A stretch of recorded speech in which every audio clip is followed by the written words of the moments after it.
Thiruvananthapuram പാളയത്ത് petrol പമ്പിലെ ലക്ഷങ്ങൾ കവർച്ച ചെയ്ത മോഷ്ടാവിനെ പിടിക്കാനുള്ള ലീഡ്സ് തേടുകയാണ് മ്യൂസിയം പോലീസ്.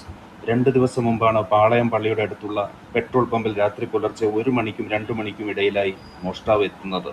CCTV സർവൈലൻസ് എമ്പാടും ഉണ്ടായിട്ടും കള്ളന്റെ ഒരു രീതിയിലുള്ള വെപ്രാളമോ പതർച്ചയോ ഇല്ലാതെ കൂളായി വന്ന് കള്ളൻ ലക്ഷങ്ങൾ തട്ടിയെടുക്കുന്നതിന്റെ CCTV ദൃശ്യങ്ങൾ ഇങ്ങനെ.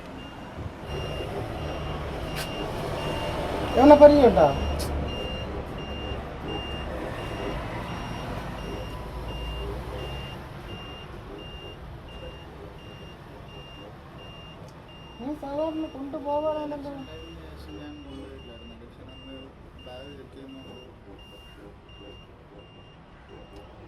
എടാ ഇലക്ഷന് ഞാൻ നിന്റെ അടുത്ത് പറഞ്ഞില്ലേ, പമ്പിലെ കളക്ഷൻ നിനക്ക് ഇലക്ഷന് കൊണ്ടുപോകണേന്ന് എന്തോന്ന് ബാഗ് ചെക്ക് ചെയ്യും.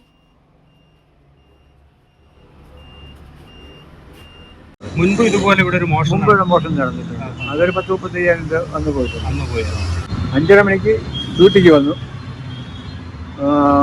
അപ്പോൾ ഡോറ് ലോക്കായിരുന്നു. ഞാൻ ഡോറ് തുറന്ന് അകത്ത് കയറിയപ്പോൾ ഗ്ലാസ് കിടന്നു. ആ ഗ്ലാസ് എടുത്ത് അലമാരിയുടെ മുകളിൽ വെച്ചപ്പോൾ എല്ലാം കുത്തി പൊളിച്ചിട്ടേക്കുന്ന കണ്ടു. ഞാൻ എങ്ങും പിന്നെ തൊടാതെ നേരെ താഴെ ഇറങ്ങി. എന്നിട്ട് കൺട്രോൾ റൂമിൽ വിളിച്ചു.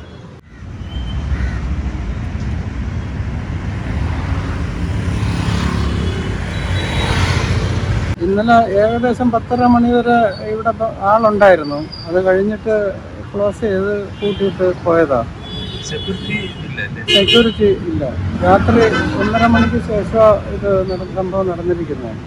സാധാരണ പൈസ ഇവിടെ വയ്ക്കാറുണ്ടോ? സാധാരണ കാശ് വയ്ക്കാറുള്ളതല്ല. ഇലക്ഷൻ ആയതുകൊണ്ട് ക്യാഷ് ട്രാൻസ്പോർട്ട് ചെയ്യാൻ പാടില്ല എന്ന് വിചാരിച്ച് പയ്യൻ അങ്ങനെ വെച്ചു.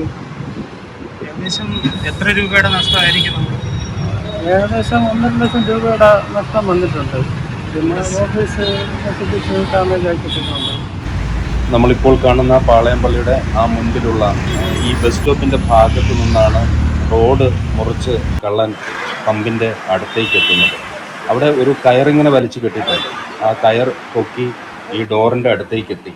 അവിടെ പരിസരമാകെ നോക്കുമ്പോൾ ആരുമില്ല എന്ന് കള്ളന് മനസ്സിലായി. അയാളുടെ സൈഡ് ബാഗിൽ കരുതിയിരുന്ന ഒരു വലിയ സ്ക്രൂ ഡ്രൈവർ ഉപയോഗിച്ചാണ് ഈ പരിപാടികളൊക്കെ ചെയ്തിരിക്കുന്നത്. ഇവിടെ CCTV ഒക്കെ ഉണ്ട്. പക്ഷേ ഈ CCTV ഒന്നും എനിക്ക് പ്രശ്നമല്ല എന്നുള്ള രീതിയിലായിരുന്നു കള്ളൻ്റെ പെരുമാറ്റമൊക്കെ. കള്ളനെക്കുറിച്ചുള്ള ലീഡ്സ് പോലീസിന് കിട്ടി എന്നുള്ളതാണ് നമുക്ക് മനസ്സിലാക്കാൻ പറ്റുന്ന വിവരം. ഈ മോഡമാണ് ഈ കിടക്കുന്നത്. കള്ളൻ DVR ആണെന്ന് കരുതിയിട്ട്, ക്യാമറയുടെ വിഷ്വൽസ് സേവ് ചെയ്തിരിക്കുന്ന DVR ആണെന്ന് കരുതിയിട്ടാവണം മോഡം വലിച്ചു പൊട്ടിച്ച്, മോഡം മാത്രമല്ല അതിൻ്റെ കണക്ടർ കൂടി വലിച്ചു പൊട്ടിച്ച് പുറത്ത് ഒരു ബിൽഡിങ്ങിൻ്റെ റൂഫിലേക്ക് എറിഞ്ഞിരിക്കുകയാണ്. ആ ബിൽഡിംഗ് ഇതിനോട് ചേർന്നുള്ളത് തന്നെയാണ്. മുമ്പ് രാജഭരണകാലത്തെ ഉള്ള ഒരു പെട്രോൾ പമ്പാണെന്നാണ് അടുത്തു നിന്നൊരാൾ പറഞ്ഞത്. എൻ്റെ ഓർമ്മയിലും നമ്മൾ ഫൈൻ ആർട്സ് കോളേജിൻ്റെ തൊട്ടടുത്ത്, അതേപോലെ തിരുവനന്തപുരം എന്ന് നമ്മൾ കേൾക്കുമ്പോൾ തന്നെ നമ്മൾ ആദ്യം ഓർക്കുന്നത് പാളയത്തെ 3 ആരാധനാലയങ്ങളാണ്. അവിടെ ജീസസിൻ്റെ ആ പ്രതിമയുള്ള ക്രിസ്ത്യൻ പള്ളി, തൊട്ട് മുന്നിലുള്ള ഇസ്ലാം മതവിശ്വാസത്തിൻ്റെ ആരാധനാലയം, അതിൻ്റെ തൊട്ടടുത്ത് ഹിന്ദുക്കളുടെ ആരാധനാലയം, ഇതെല്ലാം ചേർന്ന് വരുന്ന സിറ്റിയുടെ ഹൃദയഭാഗത്താണ് ഈ മോഷണം നടന്നിരിക്കുന്നത്. അപ്പോൾ നമ്മളവിടെ യൂണിവേഴ്സിറ്റിയിൽ പഠിക്കാൻ പോകുമ്പോഴൊക്കെ ഇവിടെ നമുക്ക് കാണാം ഈ പെട്രോൾ പമ്പ്. പണ്ട് മുതലേ തിരക്കുള്ള ഒരു പെട്രോൾ പമ്പാണ്. ഇപ്പോൾ GPay സംവിധാനങ്ങളിലൂടെയൊക്കെ ക്യാഷ് കൊടുക്കുന്നത് കൊണ്ടാവാം ഒരു പക്ഷേ കൊള്ള ഇത്രയും കുറഞ്ഞ അളവിലായത്. എങ്കിൽ പോലും ഏകദേശം 1.5 ലക്ഷത്തിന് പുറത്താണ് നഷ്ടപ്പെട്ടിരിക്കുന്നത് എന്നാണ് പമ്പിൻ്റെ ഉടമ നമ്മളോട് പറഞ്ഞത്. ജീവനക്കാരുടെ എല്ലാം ഫിംഗർ പ്രിൻ്റ് എടുക്കുന്നുണ്ട്. പോലീസ് ഡോഗ് കോലി ഇവിടെ എത്തിയിട്ടുണ്ട്. മുൻപും നമ്മൾ ഈ മിടുക്കിയായ ഈ പോലീസ് സേനയുടെ അഭിമാനത്തെ നമ്മൾ കണ്ടിട്ടുള്ളതാണ്. ധാരാളം കേസുകൾ തെളിയിച്ചിട്ടുള്ള ആളാണ് കോലി. ഇതിൻ്റെ സ്നിഫർ ഡോഗാണ്. ട്രാക്ക്, ഇതിൻ്റെ ഫീച്ചേഴ്സ് ഞാൻ ചോദിച്ചപ്പോൾ പറഞ്ഞു ഇതൊരു ട്രാക്കിംഗ് ഡോഗാണെന്നാണ് പറഞ്ഞത്. ഇപ്പോൾ എന്തെങ്കിലും റാങ്ക് ഇപ്പോൾ നൽകിയിട്ടുണ്ടോ എന്ന് ചോദിച്ചപ്പോൾ പറയുന്നത് മുൻപായിരുന്നു ഇങ്ങനെ റാങ്ക് കൊടുത്തിരുന്നത്. DYSP റാങ്കൊക്കെ ഉള്ള ഈ പോലീസ് സേനയിലെ മിടുക്കരായിട്ടുള്ള ജീവികളെ നമ്മൾ പരിചയപ്പെട്ടിട്ടുള്ളതാണ്. അവർക്ക് വലിയ കൺസേൺ ആണ് നൽകുന്നത്. കാരണം അവർ തെളിയിച്ച കേസുകൾ 1ഉം 2ഉമല്ല. ഈ കോലിയുടെ കാര്യത്തിലും അങ്ങനെ തന്നെ. ഞാൻ എൻ്റെ ചാനൽ തുടങ്ങുന്ന സമയത്ത് തന്നെ 1-2 ക്രൈം ഇതുപോലെ തെളിവെടുപ്പിനും അതേപോലെ ലീഡ്സ് കണ്ടെത്തുന്നതിനുമൊക്കെ പോകുന്ന സമയത്ത് ഞാനിതിനെ കണ്ടിരുന്നു. മണ്ണന്തല പോലീസ് സ്റ്റേഷനിൽ വെച്ച് നമ്മൾ ഒരു വീഡിയോ ചെയ്തത് ഇട്ടിട്ടുണ്ടായിരുന്നു. കോഹ്ലി ഇപ്പോൾ മണം പിടിച്ച് പോകുന്നത് അങ്ങോട്ട് തന്നെയാണ്. നമ്മൾ നേരത്തെ കാണിച്ച ആ സ്ഥലത്തേക്ക് കോഹ്ലി പോവുകയാണ്. നമ്മൾ നേരത്തെ പറഞ്ഞ ക്രിസ്ത്യൻ ആരാധനാലയത്തിൻ്റെ മുന്നിലേക്ക്. ശരിക്കും വിഷ്വലിൽ കണ്ടതുപോലെ തന്നെ കള്ളൻ പോയ വഴിക്ക് തന്നെയാണ് ഈ ഡോഗ് സ്ക്വാഡിലെ കോഹ്ലിയും പോയിക്കൊണ്ടിരിക്കുന്നത്. ഈ ഭാഗത്ത് എവിടെയോ എത്തുമ്പോഴേക്ക് പിന്നെ നമ്മുടെ വിഷ്വലിൽ നമുക്ക് പോലീസ് പറയുന്നതനുസരിച്ച് അവർക്ക് കിട്ടിയ വിഷ്വൽസിൽ ഇവിടെ ഏതോ ഒരു ഭാഗത്തുനിന്ന് കള്ളൻ പിന്നെ നമുക്ക് കാഴ്ചയ്ക്ക് കിട്ടാതെ പോവുകയാണ്. ആ ഭാഗത്ത് ലെഫ്റ്റിലോട്ട് പോയി കഴിഞ്ഞാൽ നമുക്കറിയാം ബേക്കർ ജംഗ്ഷനാണ്. അങ്ങോട്ടുള്ള ആ വഴിയിൽ എവിടെയോ നിന്ന് ഓട്ടോയിൽ കയറി റെയിൽവേ സ്റ്റേഷൻ വരെ എത്തിയതായിട്ടുള്ള വിവരങ്ങൾ കിട്ടിയിട്ടുണ്ട്. മലയാളി തന്നെയാണ് ഈ കള്ളൻ എന്നറിയുന്നു. മാത്രമല്ല ഇയാളുടെ ധാരാളം കേസുകളിലെ പ്രതി കൂടിയാണ്. അപ്പോൾ സ്വാഭാവികമായിട്ടും ഫിംഗർ പ്രിൻ്റ് വഴിക്കും അതുപോലെ വിഷ്വൽസ് വഴിക്കും ആളിലേക്ക് എത്താൻ ഒരുപക്ഷെ പോലീസിന് എളുപ്പമാകും.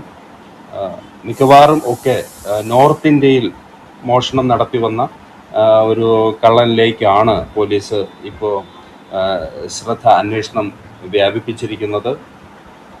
ഈ കള്ളൻ ഏകദേശം 60ഓളം കേസുകളിൽ പ്രതിയാണെന്നറിയുന്നു. മാത്രവുമല്ല, നമ്മൾ നേരത്തെ പറഞ്ഞതുപോലെ തന്നെ ഏതൊരു രീതിയിലുള്ള ബഹളങ്ങളും ഇല്ലാതെയാണ് വളരെ സൈലൻ്റായിട്ട് ഓപ്പറേറ്റ് ചെയ്യുക.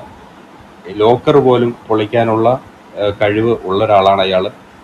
എവിടെയാണ് ഇത് പണം വച്ചിരിക്കുന്നത് എന്ന് വന്നുടനെ തന്നെ മനസ്സിലാക്കുകയും കയ്യിലിരുന്ന സ്ക്രൂ ഡ്രൈവർ പോലുള്ള ഒരു ടൂൾ മാത്രം ഉപയോഗിച്ച് ഈ പെട്രോൾ പമ്പിൻ്റെ ഓഫീസ് ആദ്യം തുറക്കുന്നു. തുറന്നതിന് ശേഷം അകത്ത് കയറി ലോക്കറിന് സമാനമായ അലമാര പൊളിച്ചെടുക്കുന്നു. അതിൽ നിന്നുള്ള പണം അപഹരിച്ച് ഇവിടെ നിന്ന് രക്ഷപ്പെടുകയാണ് ഉണ്ടായത്.